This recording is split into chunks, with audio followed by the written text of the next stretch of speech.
Question number 43 की तरफ चलते हैं। क्वेश्चन क्या है, 2 years एगो, यानी आज से 2 साल पहले, a man was 5 times as old as his son. आज से 2 साल पहले एक आदमी जो था अपने सन के एज का 5 times था, यानी 5 गुना था। 2 years लेटर, आज से 2 साल के बाद, his age will be 8 more than 3 times the age of his son. यानी आज से 2 साल के बाद, आने वाले 2 साल के बाद उसका जो एज होगा अपने सन के एज के 3 टाइम्स से 8 years ज़्यादा होगा। तो फाइंड देयर प्रेजेंट एज, तो हमें क्या निकालना है, प्रेजेंट एज निकालना है। यहाँ बात हो रही है, यानी इस क्वेश्चन को हम लोग 2 पार्ट में बांट सकते हैं, फर्स्ट पार्ट और सेकेंड पार्ट। यानी इस क्वेश्चन को हम लोग 2 पार्ट में बांट सकते हैं। फर्स्ट पार्ट में क्या होगा, तो 2 years एगो, 2 years एगो, आज से 2 साल पहले। और सेकेंड पार्ट में हम लोग क्या कर सकते हैं, 2 years लेटर, यानी आज से 2 साल के बाद। ठीक है, यानी यहाँ पे क्वेश्चन दिया हुआ है कि 2 साल पहले एक आदमी का जो एज था अपने पुत्र के एज का 5 गुना था, और उस आदमी का एज आज से आने वाले 2 साल के बाद अपने पुत्र के एज का 3 टाइम्स से 8 years ज़्यादा होगा। यानी इस क्वेश्चन को हम लोग 2 पार्ट में बांट सकते हैं, एक 2 years एगो, 2 साल पहले, और एक 2 years लेटर, आने वाले 2 साल के बाद। ठीक है, तो यहाँ पे हम लोग क्या करते हैं, मान लेते हैं, क्या मान लेते हैं कि लेट, यहाँ पे प्रेजेंट एज मान लेते हैं, present age of son, present age of son मान लेते हैं x years, और प्रेजेंट एज ऑफ मैन मान लेते हैं y years। यानी दोनों को हम लोगों को किसने मान लिया, वो ईयर्स में मान लिया।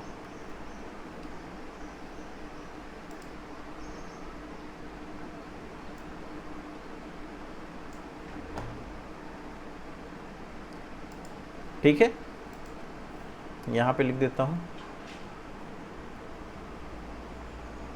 ईयर्स में हम लोगों ने मान लिया। ठीक है, मान लिया कि सन का प्रेजेंट एज x years है, और मैन का जो प्रेजेंट ईयर है वो प्रेजेंट एज जो है y years है। तो अब यहाँ पे क्या कह रहा है, 2 years एगो। ठीक है, अगर यहाँ पे 2 कंडीशन बनते हैं, पहला कंडीशन और दूसरा कंडीशन। पहले कंडीशन में हम लोग 2 साल पहले की बात करेंगे, और दूसरे कंडीशन में हम लोग किसकी बात करेंगे, आने वाले 2 साल की बात।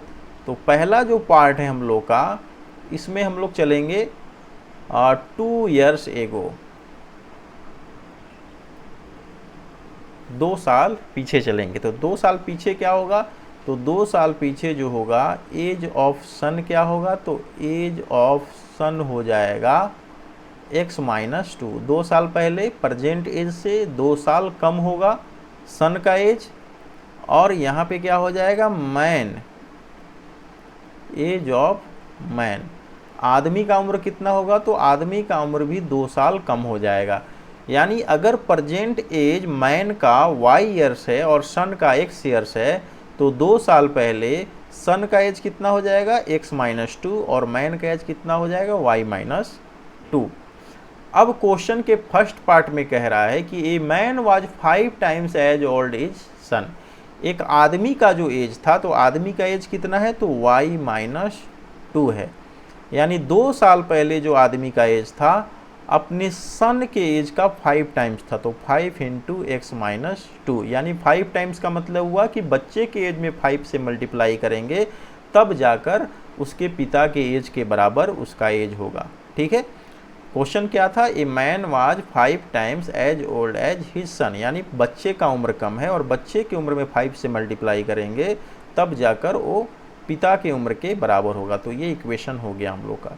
इस इक्वेशन को अगर हम लोग सॉल्व करें तो y - 2 = 5x - 5 2 = 10, और ये हो जाएगा, अगर 5x - y को दूसरी तरफ लेकर गए और 10 को लेकर आए लेफ्ट साइड में, तो हमारे पास इक्वेशन हो जाएगा 5x - y = 8, जिसको हम लोग 1 मान लेते हैं। अगर सेकेंड पार्ट की हम लोग बात करें तो सेकेंड पार्ट क्या कह रहा है कि आज से 2 साल के बाद, यानी आने वाले 2 सालों के बाद 2 इयर्स लेटर का यूज करेंगे। ठीक है, तो 2 ईयर लेटर यानी 2 साल के बाद एज ऑफ सन कितना हो जाएगा, तो सन का एज हो जाएगा x+2 और एज ऑफ फादर कितना हो जाएगा,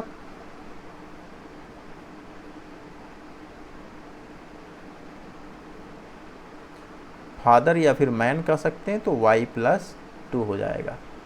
तो यहाँ भी क्या होगा, बच्चे का उम्र कम होगा, तो बच्चे के उम्र को पिता के उम्र के बराबर करने के लिए उसमें कुछ चीज़ों से, कुछ नंबर से मल्टीप्लाई करना पड़ेगा। तो क्या है, father's age will be 8 more than 3 times the age of his son. जो फादर का एज होगा यानी y+2 जो होगा वो सन के एज के 3 टाइम्स से कितना ज़्यादा होगा, तो ज़्यादा होगा 8 ईयर्स।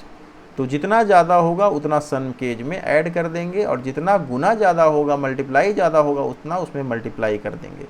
तो ये हो गया हम लोग का सेकेंड इक्वेशन। इसको सॉल्व करेंगे तो हमें मिलेगा y+2 3x + 3 2 = 6 + 8, और ये हो गया हम लोग का y+2 = 3x + 14। और अगर हम लोग इक्वेशन को दाहिनी तरफ लेकर जाते हैं तो हमें क्या मिल जाएगा,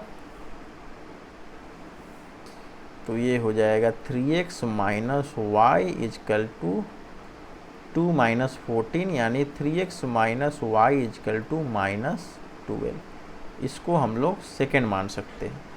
अब दोनों ही इक्वेशन को हम लोग को क्या करना है, सॉल्व करना है। तो ये हो गया 3x - y = -12।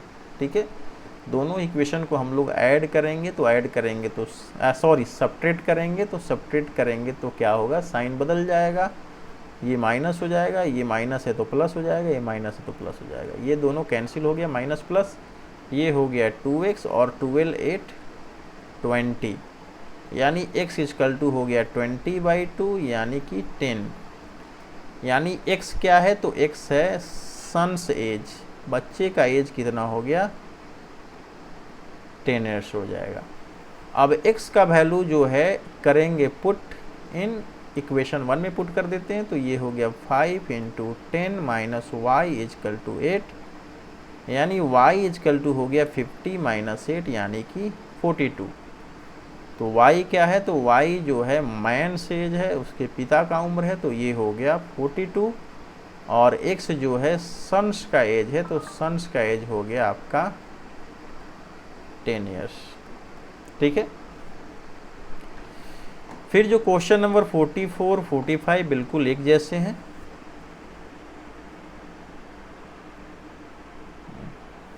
फिर आते हैं नेक्स्ट क्वेश्चन पे।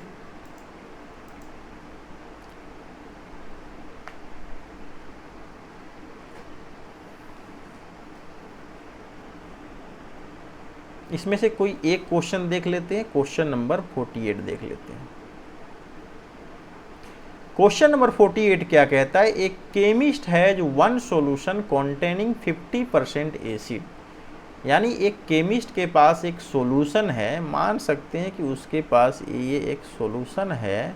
ठीक है, इस सॉल्यूशन में कितना % एसिड है, तो 50% जो है उसमें एसिड है। एंड सेकेंड वन कॉन्टेनिंग 25%, यानी ये फर्स्ट सॉल्यूशन है, और जो सेकेंड सॉल्यूशन है उसमें क्या है, तो सेकेंड सॉल्यूशन में आपका 25% एसिड है। तो इस सॉल्यूशन में अगर 50% एसिड है और इसमें कितना सॉल्यूशन में एसिड है, तो 25% एसिड है। How much of it should be used to make 10 litres of a 40% acid solution, यानी दोनों में से कितना कितना % लिया जाए। How much of it should be used to make 10 litres of a 40% acid solution, यानी इन दोनों सॉल्यूशन में से कितना कितना लिया जाए कि 10 लीटर्स में हम लोग को कितना % सॉल्यूशन मिल जाए, 40% एसिड मिल जाए। यानी इसमें से कितना लिया जाए और इसमें से कितना लिया जाए। ठीक है,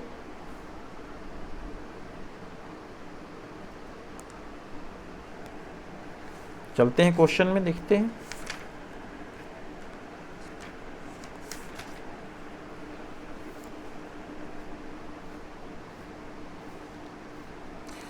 तो मान लिया जाए कि ये जो फर्स्ट सॉल्यूशन है उसमें से हम लोग क्या लेते हैं, x लीटर लेते हैं, ठीक है। और जो सेकेंड सॉल्यूशन है उसमें से हम लोग क्या लेते हैं, y लीटर लेते हैं, ठीक है। हम लोगों ने यहाँ पे दो क्वेश्चन ऐसे हैं कि एक सॉल्यूशन है, फर्स्ट सॉल्यूशन है जिसमें से 50% एसिड है और सेकेंड सॉल्यूशन में 25% एसिड है। तो हमें क्या करना है कि हमें how much of it should be use to make 10 litre of a 40% acid solution, यानी हम लोग को एक ऐसा सॉल्यूशन का निर्माण करना है जिसमें कितना परसेंट एसिड हो, 40% एसिड हो, और वो इन दोनों में से लेकर हम लोग को रेडी करना है। तो क्या क्या लिया जाए, कितना लीटर लिया जाए, तो मान लिया जाए कि इस सॉल्यूशन में से हम लोगों ने x लीटर लिया और इस सॉल्यूशन में हम लोगों ने क्या लिया, y लीटर लिया, ठीक है। यहाँ हम लोग लिख सकते हैं टेकन और यहाँ लिख लिया y लीटर टेकन, ठीक है। क्वेश्चन के सॉल्यूशन पे चलते हैं। क्वेश्चन के सॉल्यूशन में एक बार फिर से क्वेश्चन को समझ लेते हैं। हमारे पास दो सॉल्यूशन है, एक सॉल्यूशन 1 है और दूसरा सॉल्यूशन क्या है, आपका सेकेंड सॉल्यूशन है। फर्स्ट सॉल्यूशन में 50% एसिड है, सेकेंड सॉल्यूशन में 25% एसिड है। अब इन दोनों सॉल्यूशन को लेकर हम लोग को 10 लीटर सॉल्यूशन बनाना है। कितना लीटर, तो 10 लीटर। तो उस 10 लीटर में सॉल्यूशन में फर्स्ट सॉल्यूशन का कितना लीटर लिया जाए और सेकेंड सॉल्यूशन का कितना लीटर लिया जाए, ताकि जो 10 लीटर का जो सॉल्यूशन हम लोगों ने लिया है उसमें 40% एसिड हो, ठीक है। तो चलते हैं सॉल्यूशन की तरफ। तो हम लोगों ने मान लिया कि फर्स्ट सॉल्यूशन से हम लोगों ने x लीटर लिया है और सेकेंड सॉल्यूशन से हम लोगों ने क्या लिया है, y लीटर लिया है। तो according to question total solution कितना है, तो टोटल सॉल्यूशन है हम लोग का 10 लीटर। तो x litre plus y litre equal to कितना हो गया, 10 लीटर हो गया। तो ये तो हम लोगों ने देख लिया कि ये इक्वेशन हम लोग को फर्स्ट मिल गया, x plus y equal to 10। फिर हम लोग चलते हैं नेक्स्ट इक्वेशन को क्रिएट करते हैं। तो नेक्स्ट इक्वेशन में क्या है, तो नेक्स्ट इक्वेशन में है x का, उसमें क्या होगा, x का 50% एसिड होगा, तो x का 50/100 प्लस y का कितना परसेंट एसिड होगा, तो y का आपका 25/100 एसिड होगा और दोनों का सम मिलाकर x प्लस वाई का कितना परसेंट एसिड होगा, तो 40% एसिड होगा, ठीक है। और x प्लस वाई कितना है, तो x प्लस वाई है 10 × 40/100, ठीक है। अब इन दोनों इक्वेशन को हम लोग सॉल्व करेंगे तो क्या मिल जाएगा, 50x/100 plus 25y/100 is equal to हो गया, ये आपका क्या हो गया, 4 × 10 400/100। अब यहाँ से हम लोगों ने लिख लिया 50x plus 25y is equal to 400, 100 cancel हो गया। अब यहाँ से 25 कॉमन लेंगे तो 25 2 जा प्लस y कितना हो जाएगा, 25 6 जाए, यानी ये हो गया हम लोग का सेकेंड इक्वेशन। अब एक इक्वेशन है x plus y equal to 10 और दूसरा इक्वेशन है 2x plus y equal to 60। दोनों को माइनस कर देंगे तो क्या मिलेगा, तो -6 इजकल टू -6, यानी x इजकल टू कितना हो गया, 6। और ये फ्रॉम 1 y इजकल टू कितना हो जाएगा, तो 10 - 6 इजकल टू 4। यानी जो फर्स्ट सॉल्यूशन है उसमें से हम लोग कितना लेंगे, x इजकल टू 6 लीटर लेंगे और जो सेकेंड सॉल्यूशन है उसमें से हम लोग y लेंगे, यानी y इजकल टू 4 लीटर लेंगे, ठीक है। अगर इस तरीके से सॉल्यूशन बनाया जाए तो जो नया सॉल्यूशन बनेगा उसमें 40% क्या होगा, एसिड होगा।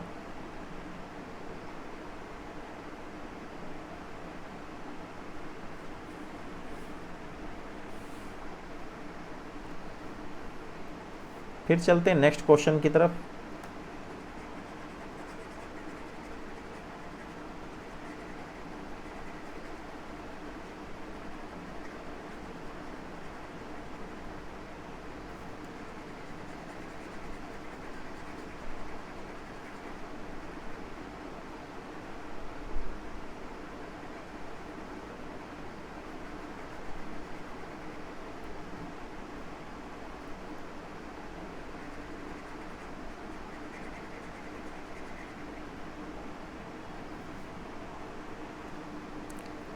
क्वेश्चन नंबर 49 है।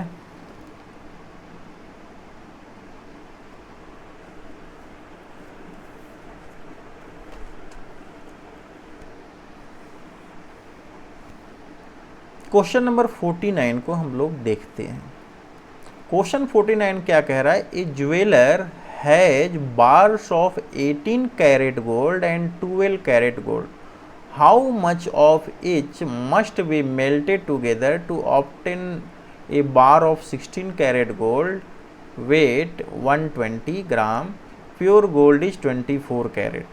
क्या कह रहा है कि एक ज्वेलर के पास जो है एक 18 कैरेट का बार्स है, सोने का ईंट कह सकते हैं बार्स है, और एक 12 कैरेट का बार है। ठीक है, दोनों को हम लोग को क्या करना है? मेल्ट करना है टुगेदर, एक साथ, to obtain a bar of 16 carat gold. और दोनों को मिलाकर हमको कितने कैरेट गोल्ड का निर्माण करना है? तो 16 कैरेट गोल्ड का निर्माण करना है। कितने ग्राम का? तो 120 ग्राम का। और हम लोग यहाँ पे दिया हुआ है कि प्योर गोल्ड का जो कैरेट होता है वो 24 कैरेट होता है। तो चलते हैं क्वेश्चन नंबर 49 की तरफ।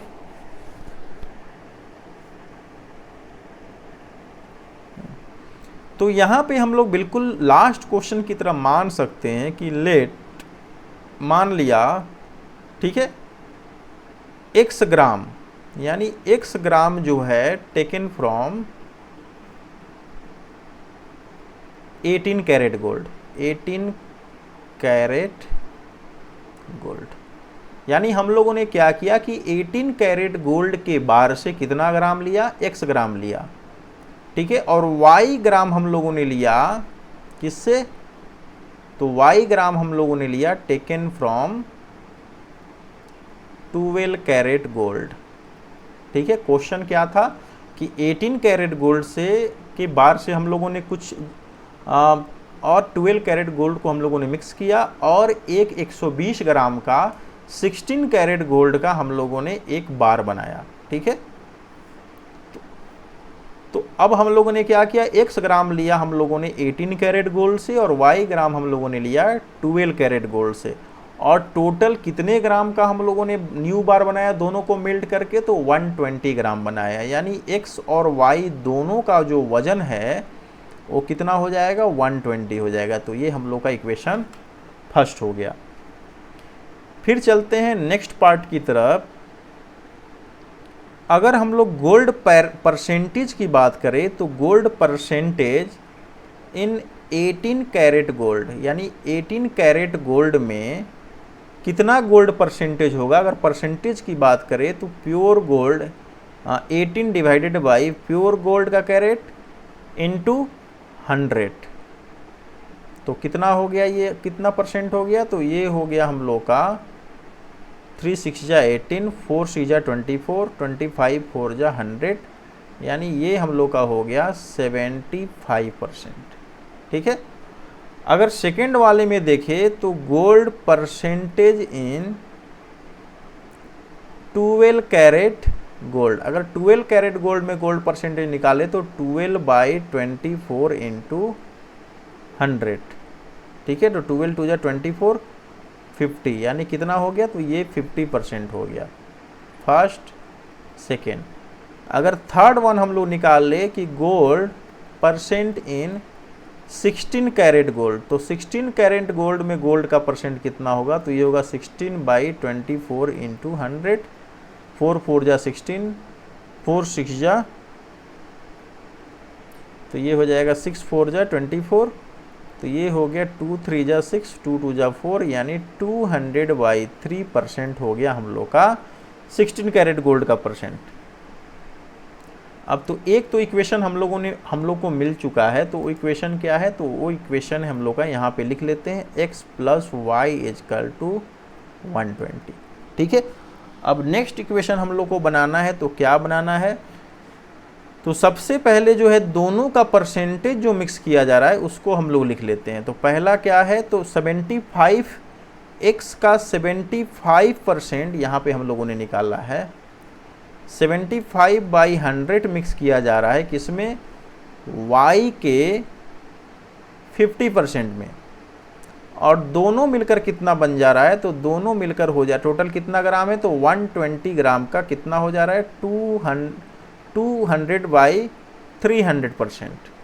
ठीक है, तो ये सेकेंड इक्वेशन हो गया। तो ये कितना हो गया हम लोग का, 75x/100 plus 50y/100 is equal to हो गया आपका 120 इंटू 200। और अगर हम लोग चाहें तो इसको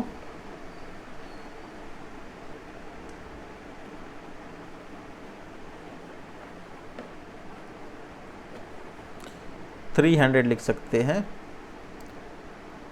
ये हो गया हम लोग का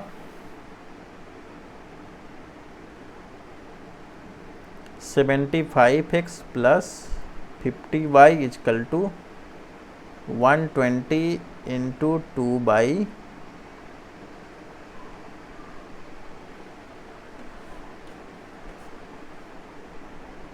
200/3, तो 3 4 जा 12, ये हो गया 40। यानी हो गया 75x plus 50y is equal to 40 into 200।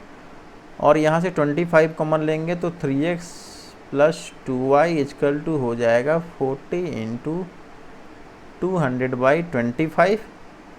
और ये हम लोग का हो गया 25 8 जा, तो इक्वेशन हो गया 3x plus 2y equal to 8 4 जा 320। इसको इक्वेशन सेकेंड मान सकते हैं।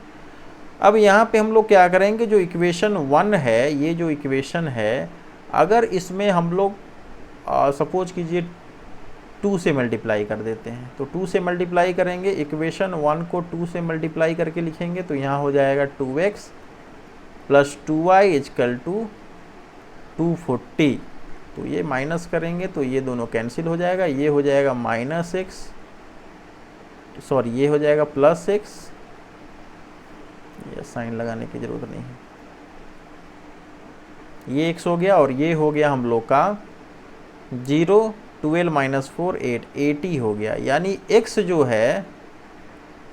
है यानी फर्स्ट सॉल्यूशन, यानी फर्स्ट जो x हम लोगों ने क्या ना 18 कैरेट गोल्ड का वजन कितना है, तो 18 कैरेट गोल्ड हम लोगों ने लिया है कितने ग्राम का, तो 80 ग्राम का लिया है, उसमें से 80 ग्राम लिया। और अगर हम लोग क्या करेंगे, x का वैल्यू 80 पुट कर देंगे इक्वेशन 1 में, तो y मिल जाएगा 120 - 80 यानी 40। तो 40 ग्राम किसका हो गया, तो ये हो गया 12 कैरेट गोल्ड का। ठीक है, तो यहाँ से हम लोग देख सकते हैं कि 18 कैरेट गोल्ड से हम लोगों ने क्या लिया, तो 80 ग्राम लिया, और 12 कैरेट गोल्ड से हम लोगों ने क्या लिया, तो 40 ग्राम लिया। ये हो गया हम लोग का आंसर। सिमिलरली हम लोग क्वेश्चन नंबर 50 को भी बना सकते हैं। क्वेश्चन नंबर 51 पे आते हैं।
क्वेश्चन नंबर 51 पे आते हैं। क्वेश्चन नंबर 51 क्या है कि the larger of to supplementary angle exceeds the smaller by 18 degree, find them. यहाँ क्या कह रहा है, सप्लीमेंट्री एंगल की बात हो रही। तो सप्लीमेंट्री एंगल क्या होता है, तो सप्लीमेंट्री एंगल क्या होता है, सप्लीमेंट्री एंगल का मतलब हुआ किसी भी दो एंगल का सम अगर 180 डिग्री है तो दोनों एंगल को हम लोग क्या कहते हैं, एक दूसरे का सप्लीमेंट्री कहते हैं। ठीक है, एग्जाम्पल के लिए 90 का सप्लीमेंट्री क्या है, तो 90 है, क्योंकि 90 और 90 का सम कितना है, 180 डिग्री। अगर सॉरी सप्लीमेंट्री की बात हो रही है, मैं कम्प्लीमेंट्री बता रहा हूँ। सप्लीमेंट्री का मतलब हुआ कि दो एंगल का सम कितना होता है, तो दो एंगल का सम होता है 180 डिग्री। अगर दो एंगल का सम 180 डिग्री है तो वे दोनों एंगल एक दूसरे के क्या कहलाते हैं, तो सप्लीमेंट्री कहलाते हैं। यानी 120 डिग्री का सप्लीमेंट्री क्या होगा, 60 डिग्री। यानी 120 और 60 का सम कितना है, 180 डिग्री है। यानी ये दोनों एक दूसरे के सप्लीमेंट्री, यानी 60 का सप्लीमेंट्री 120 डिग्री और 120 डिग्री का सप्लीमेंट्री है 60 डिग्री। अगर उसी तरीके से बात करेंगे 70 डिग्री का सप्लीमेंट्री क्या होगा, तो 110 डिग्री। ठीक है, और 110 डिग्री का सप्लीमेंट्री क्या होगा, तो 70 डिग्री। यानी कह सकते हैं कि अगर दो एंगल को ऐड करने पर उनका सम जो है 180 डिग्री के बराबर आता है तो कह सकते हैं कि दोनों एंगल जो हैं एक दूसरे के क्या हैं, सप्लीमेंट्री हैं। ठीक है, तो यहाँ क्वेश्चन भी है कि the larger of to supplementary, अब दो सप्लीमेंट्री हैं, दो सप्लीमेंट्री एंगल्स हैं, तो उन दोनों सप्लीमेंट्री में से एक लार्जर होगा और एक स्मॉलर होगा। ठीक है, तो जो लार्जर है of to supplementary angle exceed the smaller by 18, यानी लार्जर जो है स्मॉलर से 18 डिग्री ज़्यादा है। यानी मान सकते हैं कि let the two supplementary angle be x and y. मान लिया कि वो दोनों जो सप्लीमेंट्री एंगल हैं एक्स और वाई, और जहां एक्स जो है वाई से बड़ा है, ये हम लोगों ने मान लिया। तो क्वेश्चन के अनुसार कह रहा है जो बड़ा एंगल है वो छोटे एंगल से कितना ज़्यादा है, तो 18 डिग्री ज़्यादा है। ये तो क्वेश्चन के अनुसार है, अकॉर्डिंग टू क्वेश्चन। और हम लोग ये भी जानते हैं कि दोनों सप्लीमेंट्री एंगल का सम कितना होता है, तो 180 डिग्री होता है। तो ये 18 डिग्री है, ठीक है, और ये 180 डिग्री है, तो इसको डिग्री में लिख सकते हैं 18 डिग्री और ये 180 डिग्री। ठीक है, तो अब इन दोनों को अगर ऐड किया जाए तो 2x इक्वल टू क्या होगा, 180 प्लस 18, तो कितना हो जाएगा, तो 198। ठीक है, तो यहाँ से हो जाएगा 198 डिग्री बाई 2, तो 2 9 जा 18, 2 9 जा 18, यानी एक एंगल हो गया 99 डिग्री और दूसरा एंगल हो गया 180 डिग्री माइनस 99 डिग्री, तो कितना हो गया 181 डिग्री। ठीक है, तो ये दोनों हो गए सप्लीमेंट्री एंगल। क्वेश्चन नंबर 52 को देखते हैं। In triangle ABC angle A equal to H degree, angle B equal to 3x minus 2 degree, angle C equal to Y degree, angle C minus B equal to 9 degree, find the three angles. हम लोग जानते हैं किसी भी triangle के three angle का सम कितना होता है। तो ये मान लीजिए एंगल A B C, तो एंगल A कितना दिया हुआ है, तो ये दिया हुआ है आपका x डिग्री, एंगल B कितना है, तो 3x माइनस 2 डिग्री है, ये है 3x माइनस 2 डिग्री, और एंगल C जो है y डिग्री है। तो हम लोग जानते हैं किसी भी ट्रायंगल के तीन एंगल का सम कितना होता है, तो 180 डिग्री। अब तीनों को लिखते हैं तो क्या हो जाएगा, x plus 3x minus 2 plus y equal to 180 degree, यानी ये हो गया 3 plus 1 4x plus y equal to 182। इसको इक्वेशन 1 मान सकते हैं। सेकेंड दिया angle C minus b equal to 9 degree, तो एंगल C कितना है, तो एंगल C y है, y minus x equal to 9, इसको सेकेंड मान सकते हैं। अब इन दोनों इक्वेशन को हम लोग क्या करेंगे, सॉल्व करेंगे, तो y minus x equal to 9 है, और यहाँ है y plus 4x equal to 182। दोनों को सेपरेट करते हैं तो ये भी माइनस हो जाएगा और ये माइनस हो जाएगा,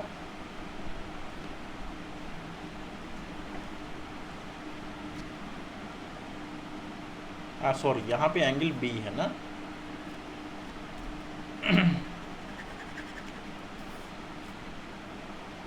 यहाँ पे एंगल बी है, तो बी क्या है, तो एंगल सी क्या है, तो एंगल सी वाई है, और माइनस एंगल बी लिखना है हम लोग को। तो बी कितना है, तो ये है 3x - 2 इजकल टू 9 डिग्री। तो ये हो गया y - 3x - +2 इजकल टू 9, यानी ये हो गया y - 3x इजकल टू 9 - 2 यानी 7। ये सेकेंड इक्वेशन हो गया।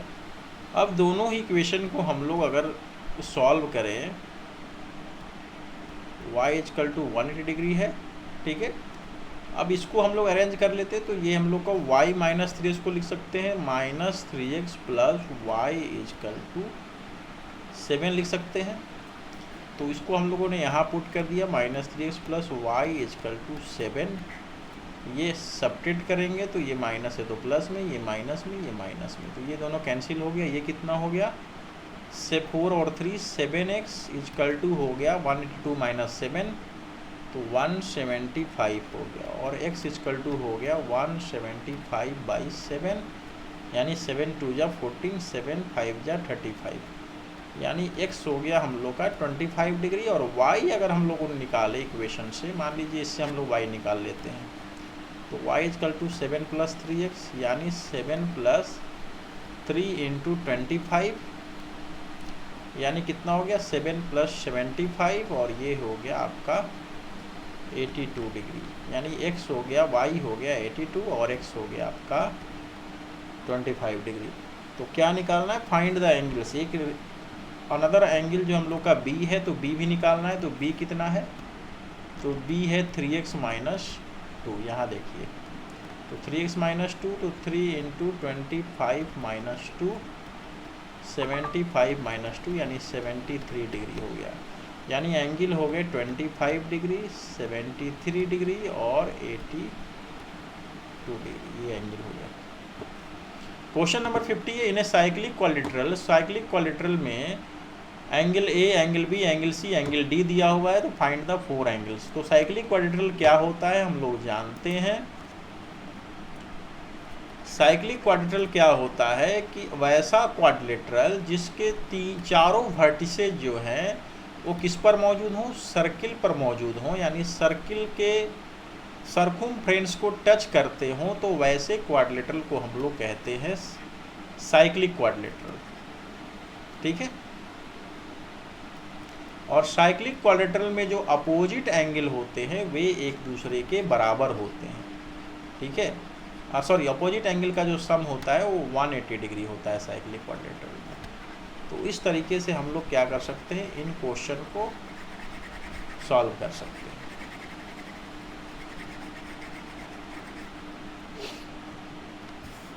तो देखते हैं कि साइक्लिक क्वाड्रिलेटरल क्या होता है।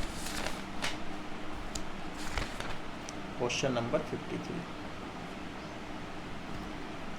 मान लीजिए कि ये जो है हम लोग का एक सर्किल है, ठीक है, और इस सर्किल के सरकमफ्रेंस को टच करता हुआ एक हम लोग क्वाड्रिलेटरल खींचते हैं। तो ये जो क्वाड्रिलेटरल होगा वो क्या होगा,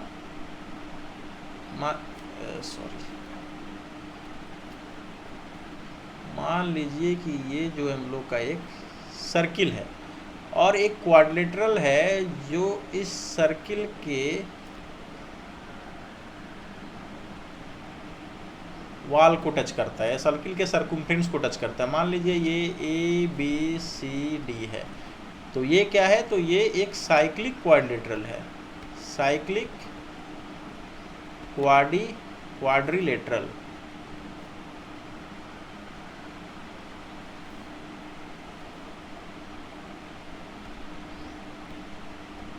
ठीक है। ये है एक साइक्लिक क्वाड्रिलेटरल। साइक्लिक क्वाड्रिलेटरल के जो वर्टिसेज होते हैं वो सर्किल पर होते हैं, सर्किल के सरकमफ्रेंस को टच करते हैं और ये सर्किल के अंदर होता है, ठीक है। और साइक्लिक क्वाड्रिलेटरल में क्या होता है, जो अपोजिट एंगल होते हैं उनका सम जो है 180 डिग्री होता है। यानी ए का अपोजिट क्या है, तो ए का अपोजिट है C, और डी का अपोजिट क्या है, तो डी का अपोजिट है B।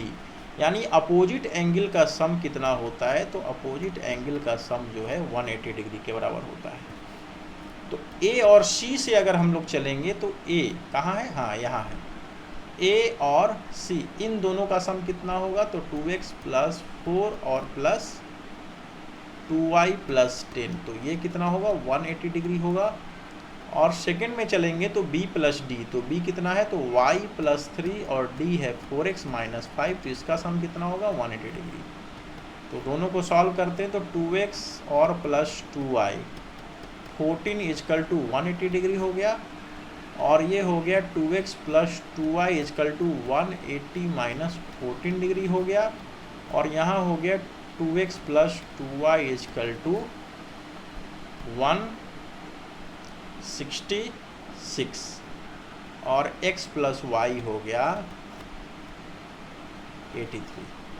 अगर सेकेंड वाले को, ये फर्स्ट हो गया, ये सेकेंड हो गया, सेकेंड को लेकर चलते हैं तो ये हो जाएगा आपका y plus 4x minus 2 equal to 180 degree, यानी y प्लस 4x कितना हो गया, तो 182 हो गया। इसको सेकेंड मान लेंगे, इसको फर्स्ट मान लेंगे। दोनों को क्या करेंगे, सॉल्व करेंगे तो x प्लस वाई 83 है, और यहाँ 4x प्लस वाई जो है 182 है। माइनस करते हैं तो क्या हो जाएगा, तो माइनस करेंगे तो ये माइनस 3x हो जाएगा, ये दोनों कैंसिल हो जाएगा, और ये हो जाएगा माइनस 99। तो x कितना हो गया 99/3 यानी 33 डिग्री हो गया, यानी x का वैल्यू हो गया 33 डिग्री। और अगर y निकाल दे फ्रॉम फर्स्ट से, तो y हो जाएगा 83 माइनस 33, यानी कितना हो गया 50 डिग्री। तो x हो गया 33 डिग्री और y हो गया 50 डिग्री। तो हमें निकालना क्या है, तो हमें निकालना है फाइंड द 4 एंगल्स। तो 4 एंगल्स निकालने हैं। तो 4 एंगल्स क्या है, तो यहाँ देख सकते हैं जो फर्स्ट एंगल है आपका, एंगल ए जो है वो है 2x प्लस 4। तो x कितना है, तो 33 इंटू 2 प्लस 4, 66 प्लस 4 यानी 70 डिग्री हो गया। ठीक है, एंगल ए। और अगर एंगल बी की बात की जाए तो ये है y प्लस 3। तो y कितना हम लोगों ने निकाला है, तो y 50 प्लस 3 यानी कितना हो गया 53 हो गया। अगर हम लोग एंगल सी निकाले तो एंगल सी 2y प्लस 10 है, तो y कितना है, तो y है आपका 50। तो 50 2 जा 100 और 10 ये हो गया 110। ठीक है। और अगर एंगल डी निकाले तो ये है 4x माइनस 5 यानी x कितना है, तो x 33 है, तो 4 इंटू 33 माइनस 5 132 माइनस 5, तो कितना हो जाएगा ये 127। तो एंगल ए हो गया 70 डिग्री, एंगल ए हो गया आपका 70 डिग्री, एंगल बी हो गया 53 डिग्री, एंगल सी हो गया 110 और एंगल डी हो गया 127। ठीक है। तो क्लास 10 का हम लोग का लीनियर इक्वेशन इन 2 वेरिएबल यहीं पे कंप्लीट होता है। फिर हम लोग मिलेंगे नेक्स्ट चैप्टर में, नेक्स्ट वीडियो में। तब तक के लिए बाय बाय।